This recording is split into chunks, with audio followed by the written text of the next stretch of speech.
Hello students, this video is for standard 10। English medium है, subject Hindi है और ये हिंदी कंपोजिट वाली हिंदी है, यानी 50 मार्क वाली हिंदी है और जिसका 5th लेसन है अनोखे राष्ट्रपति। ये लेसन एक संस्मरण है। संस्मरण यानी जैसे कोई कहीं हम गए हों, कुछ हमारी यादें हों, उसको हम एक जगह नोट करके रखते हैं, तो उस प्रकार का एक संस्मरण है। इसे महादेवी वर्मा जी ने लिखा हुआ है। इसका मैं पहला भाग आपको बता रही हूँ। ये संस्मरण जो है महादेवी वर्मा ने खास करके जो हमारे राष्ट्रपति थे, जैसा कि नाम है अनोखे राष्ट्रपति, तो हमारे जो प्रथम राष्ट्रपति थे भारत के, स्वतंत्र भारत के राष्ट्रपति डॉक्टर राजेंद्र प्रसाद जी, उनके बारे में लिखा है कि वो बहुत ही सरल और सहज स्वभाव के व्यक्ति थे। उनके बारे में उन्होंने इस पाठ में लिखा है। तो हम शुरू करेंगे। सबसे पहले उन्होंने लिखा है, राजेंद्र बाबू को मैंने पहले एक सर्वथा गद्यात्मक वातावरण में ही देखा था, परंतु उस गद्य के कितने भावात्मक क्षणों की अटूट माला गूंथी है यह बताना कठिन था। देखो, ये थोड़ी सी कठिन हिंदी है। गद्यात्मक का मतलब है एक्चुअली, देखो पोयम मतलब पद्य और गद्य दो भाग होते हैं हमारे हिंदी के साहित्य में। तो गद्य में जो है वो बहुत ज़्यादा इमोशनल सेंटेंसेस नहीं होते, लेकिन जो पद्य है वो थोड़े से शब्दों में बहुत सारा बताया जाता है। तो यानी यहाँ पे गद्यात्मक का मतलब एक फॉर्मल तरीके से उन्होंने देखा था राष्ट्रपति जी को, लेकिन उस गद्य में भी भावात्मक क्षण थे, यानी कहीं ना कहीं पद्य का भी उसमें थोड़ा सा अवतरण था। तो मैं प्रयाग में बीए की विद्यार्थी थी और शीतावकाश में घर भागलपुर जा रही थी। शीतावकाश यानी ठंडी, शीत प्लस अवकाश यानी ठंडी की जो छुट्टियां होती है ठंडी के मौसम में, उसमें वो अपने घर भागलपुर जा रही थी। पटना में भाई से मिलने की बात थी, अतः स्टेशन पर ही प्रतीक्षा के कुछ घंटे व्यतीत करने पड़े। प्रतीक्षा यानी इंतज़ार। वो अपने भाई से मिलने जा रही थी पटना में, तो उन्होंने थोड़ा समय जो है अपने भाई से मिलने के लिए स्टेशन पे व्यतीत किया। व्यतीत करना है ना, बिताना। स्टेशन के एक और 3 पैरों वाली बेंच पर देहातियों की वेशभूषा में कुछ नागरिकों के से घिरे सज्जन जो विराजमान थे, उनकी ओर मेरी विहंगम दृष्टि जाकर लौट आई। विहंगम दृष्टि यानी, विहंग यानी होता है पक्षी, तो एक उड़ती फिरती सी नज़र उनकी जो है वो वहाँ से जाकर लौट आई। कहाँ से? स्टेशन के एक और 3 पैरों वाली बेंच थी, मतलब उसमें 3 उसके क्या बोलेंगे उसको, नीचे जो बेसमेंट होता है 3 लगे हुए थे। उसमें देहातियों की वेशभूषा में, देहाती मतलब गांव के रहने वाले जो लोग होते हैं उन्हें देहाती कहते हैं, तो उस तरह के कपड़े में कुछ एक मनुष्य जो है कुछ नागरिकों से घिरे हुए एक सज्जन विद्यमान थे या विराजमान थे या ना बैठे हुए थे। तो अचानक उनकी नज़र चली गई। वास्तव में भाई से यह जानने के उपरांत कि उक्त सज्जन ही राजेंद्र बाबू हैं, मुझे अभिवादन का ध्यान आया। उक्त सज्जन मतलब ये जो सामने इंसान बैठा हुआ है वो इंसान ही राजेंद्र बाबू हैं, यानी राजेंद्र प्रसाद जी हैं। तो उनको अभिवादन यानी ग्रीट करना, कि हेलो हाय नमस्ते करना चाहिए, ये ध्यान आया। पहली दृष्टि में ही जो आकृति स्मृति में अंकित हो गई थी, उसमें इतने वर्षों ने न कोई नई रेखा जोड़ी है और न कोई नया रंग भरा है। क्या होता है, हम फर्स्ट जिसको पहली बार जैसा देखते हैं हमको वो हरदम वैसा ही नज़र आता है, उसका एक अपीयरेंस हमें वैसा ही नज़र आता है। सत्य में से जैसे कुछ घटाना या जोड़ना संभव नहीं रहता, वैसे ही सच्चे व्यक्तित्व में भी कुछ जोड़ना घटाना संभव नहीं है। यानी जो रियल पर्सनालिटी होती है उसमें हम कुछ प्लस माइनस नहीं कर सकते। काले घने पर छोटे कटे हुए बाल, चौड़ा मुख, चौड़ा माथा, घनी भ्रिकुटियों के नीचे बड़ी आंखें, उनका पूरा मतलब फेशियल जो डिज़ाइन था वो पूरा हमको बताया है। काले घने बाल थे और कटे हुए बाल थे, मतलब छोटे कटे हुए बाल थे उनके। चौड़ा सा मुख था, मतलब ब्रॉड फेस था उनका। माथा भी चौड़ा था। घनी भ्रिकुटी यानी क्या होता है, आईब्रोज। तो आईब्रोज के नीचे बड़ी बड़ी आंखें थी। मुख के अनुपात में कुछ भारी नाक, मतलब चेहरे से थोड़ी बड़ी सी नाक थी। कुछ गोलाई लिए हुए चौड़ी ठुड्डी यानी चिन्ह होता है, तो गोल सी चिन्ह थी उनकी। कुछ मोटे पर सुडौल ओठ, मतलब ओठ जो थे, लिप्स जो थे वो थोड़े से मोटे थे। श्यामल छाई देता हुआ गेहुआ वर्ण, मतलब थोड़ा थोड़ा जैसे हम सांवला बोलते हैं ना, हल्का सा सांवला और गोरा, ऐसा मिक्स उनका कलर था। बड़ी बड़ी ग्रामीणों जैसी मूछें जो ऊपर से ओठ को ही नहीं ढक लेती थी, नीचे के ओठ पर भी रोमिल आवरण डाले हुए थी। मतलब ऐसा उनका ऐसी मूछ थी जो ऊपर के ओठ तो पूरी तरह से ढके थे, नीचे के ओठ पे भी हल्के हल्के बाल ढके हुए दिखाई दे रहे थे। हाथ पैर शरीर सब में लंबाई की ऐसी विशेषता थी जो दृष्टि को अनायास आकर्षित कर लेती है। मतलब ऐसे उनका जो बॉडी स्ट्रक्चर था उससे वो बहुत उनकी तरफ अट्रैक्ट हो गई। ठीक है। उनकी वेशभूषा की ग्रामीणता तो और भी दृष्टि को उलझा देती थी। खादी की मोटी धोती ऐसा फेंटा देकर बांधी गई थी कि एक और दाहिने पैर पर घुटना छूती और दूसरी बाएं पैर पर पिंडली। मतलब ऐसा उनका धोती पहनने का जो वेशभूषा थी, यानी कपड़े जो थे वो एकदम गांव की तरह थे। उसके वजह से खादी की मोटी सी धोती पहन रखी थी, ठीक है। और खादी आजकल तो बहुत ट्रेंड में है, बट पहले तो खादी ही मेन इंपॉर्टेंट माना जाता था।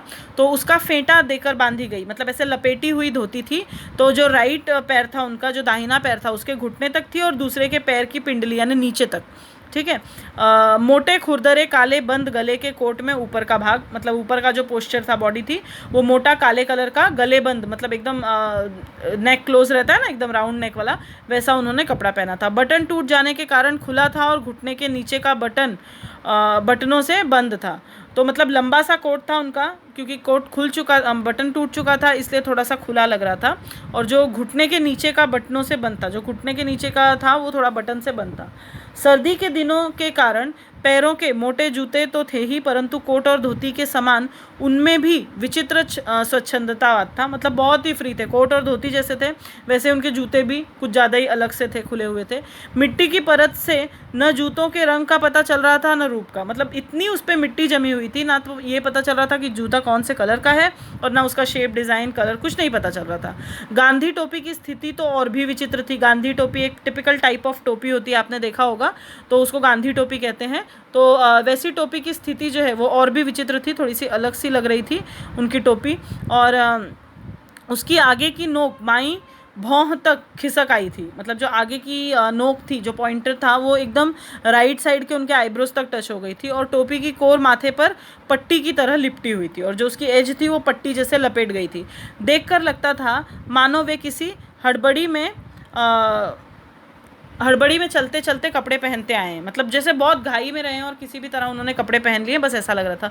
अतः जो यहाँ जिस स्थिति में अटक गया वह उसी स्थिति में लटका रह गया, मतलब जो जैसा था वो वैसे ही अटका रह गया, ऐसा लग रहा था। उनकी मुखाकृति देखकर अनुभव होता था मानो उन्हें पहले कहीं देखा है, मतलब देख के उनको ऐसा लग रहा था कि इनको पहले भी कहीं देखा है। अनेकों व्यक्तियों ने उन्हें प्रथम बार देखकर ऐसा ही अनुभव किया होगा। बहुत सोचने के उपरांत उस प्रकार की अनुभूति का कारण समझ में आ सका, क्योंकि वो एकदम टिपिकल उनकी बॉडी थी, गांव जैसे एकदम दिख रहे थे। तो हमको वैसे कई लोग गाँवों में नजर आते हैं, तो इसलिए वो देखे हुए से लग रहे थे। राजेंद्र बाबू की मुखाकृति ही नहीं, उनके शरीर के संपूर्ण गठन में एक सामान्य नागरिक जन की आकृति और गठन की छाया थी। अतः उन्हें देखने वाले को कोई ना कोई आकृति या व्यक्ति स्मरण हो जाता, मतलब एक अलग सा या कुछ स्पेशल सा उनका अपीयरेंस नहीं था, सामान्य भारतीय नागरिक की तरह थे, इसलिए उनको देख के कोई भी बोल देगा कि हाँ शायद कहीं देखा है। वह अनुभव करने लगता था कि इस प्रकार के व्यक्ति को पहले भी कहीं देखा है। आकृति तथा वेशभूषा के समान ही वे अपने स्वभाव और रहन सहन में सामान्य भारतीय या भारतीय कृषक का ही प्रतिनिधित्व करते थे। तो मतलब जैसा उनका शेप था, बॉडी, कपड़े, वो सब जैसे थे, वैसे उनका नेचर भी एक सामान्य कृषक यानी भारतीय जो किसान होगा ना, उसी प्रतिनिधित्व करना यानी रिप्रेजेंटेट करना। तो वो जो है ऐसा लग रहा था कि सामान्य कोई किसान है, उसी को रिप्रेजेंट कर रहे हैं वो। प्रतिभा और बुद्धि की विशिष्टता के साथ साथ उन्हें जो गंभीर संवेदना प्राप्त हुई थी वही उनकी सामान्यता को गरिमा प्रदान करती थी, यानी जो रियल चीज़ थी उसके साथ साथ जो उनके अंदर जो गंभीर संवेदना, जो इमोशनल जो अटैचमेंट हम बोल सकते हैं वो था उनके अंदर। तो वो एक तरह का ऐसा गरिमा यानी थोड़ा सा सम्मान, थोड़ा सा प्राउड जो है, एक अच्छी सी डिग्निटी उनके अंदर दिखाई दे रही थी। व्यापकता और सामान्यता की शपथ है, परंतु व्यापकता संवेदना की गहराई में स्थिति बनाए रहती है। मतलब ऐसा है, व्यापकता है ना ब्रॉड, जब कोई चीज़ बहुत बड़ी हो जाती है तो वो नेचुरल होती है, बट फिर भी अगर बड़ी है बहुत ज़्यादा तो उसमें संवेदना की गहराई होनी ज़रूरी है, यानी उसमें वो सिचुएशन जहाँ पे वो इमोशनल हो लोगों के साथ, ये होना ज़रूरी है। उनकी वेशभूषा की अस्त व्यस्तता के साथ उनके निजी सचिव और सहचर भाई चक्रधर का स्मरण अनायास हो आता है। मतलब अगर उनके बारे में सोचेंगे, उनके कपड़े लत्ते कैसे थे, तो उसी के साथ साथ उनके जो निजी सचिव यानी जो प्राइवेट सेक्रेटरी थे वो उनका, और सहचर भी लिखा है, सहचर यानी साथ में काम करने वाले, कलीग जैसे हम बोलते हैं वैसा, भाई चक्रधर वो उनका नाम था, तो उनका भी याद आ जाता है। जब मोजों में से 5 उंगलियां बाहर निकलने लगती तब जूते के तले पैर के तलवों के गवाक्ष बनने लगते। मतलब देखो कैसा है, मोजा पहना है उन्होंने लेकिन वो फटा हुआ है क्योंकि उससे पाँव की उंगलियां बाहर की तरफ आ रही हैं, तो तब ऐसे लगता है कि जूते के जो तले होंगे, तले यानी बेसमेंट, जो जूते का बेस होगा ना, उसको तलवे के गवाक्ष बनने लगते, मतलब घिस गया ऐसा। मोजा आगे से फट गया है और चप्पलें जो हैं, जूते जो हैं वो नीचे से घिस चुके हैं, ऐसा लगने लगता। जब धोती कुर्ते कोट आदि का खद्दर अपने मूल ताने बाने में बदलने लगता, तब चक्रधर इस पुरातन सज्जा को अपने लिए सहेज लेते। मतलब जैसे जो चीज़ें बदलने लगती तो वो अपने लिए पुरानी सी चीज़ों को वो संभाल के अपने लिए रखने लगते, ऐसा लगता था। उन्होंने वर्षों तक इसी प्रकार राजेंद्र बाबू के पुराने परिधान से अपने आप को प्रसादित कर कृतार्थता का अनुभव किया था। मतलब देखो, गरीब थे या नहीं थे ये पता नहीं, लेकिन राष्ट्रपति जी के लिए यानी राजेंद्र बाबू के लिए उनके मन में सम्मान इतना था कि उनके पुराने वस्त्र, मोजे और जूते ये वो अपने पास रखते थे। ये उनके लिए बहुत ही कृतार्थता की भावना थी। मैंने ऐसे गुरु शिष्य या स्वामी सेवक अब तक नहीं देखे। मतलब इस प्रकार की ये जो भावना थी, ऐसा महादेवी वर्मा जी ने अभी तक नहीं देखा कभी। राजेंद्र बाबू के निकट संपर्क में आने का अवसर मुझे सन 1937 में मिला, जब वे कांग्रेस के अध्यक्ष के रूप में महिला विद्यापीठ महाविद्यालय के भवन का शिलान्यास करने प्रयाग पहुंचे। शिलान्यास करने यानी जैसे ओपनिंग सेरेमनी हम नहीं करते हैं किसी चीज़ का, इनॉग्रेशन, तो उस प्रकार करने के लिए वो वहाँ पहुंचे, या फिर जैसे नींव खोदते हैं, ऐसा जो स्टार्टिंग वाला प्रोसीजर होता है, तो उसके लिए वो वहाँ पहुंचे थे। उनसे ज्ञात हुआ कि उनके संयुक्त परिवार में 15-16 पौत्रियाँ हैं। पौत्रियाँ क्या होता है? बेटे की बेटियाँ। मतलब जैसे वो दादाजी थे, कम से कम कितने 15-16 पौत्रियों के इतनी बेटियां थी जिनकी पढ़ाई की व्यवस्था नहीं हो पाई है।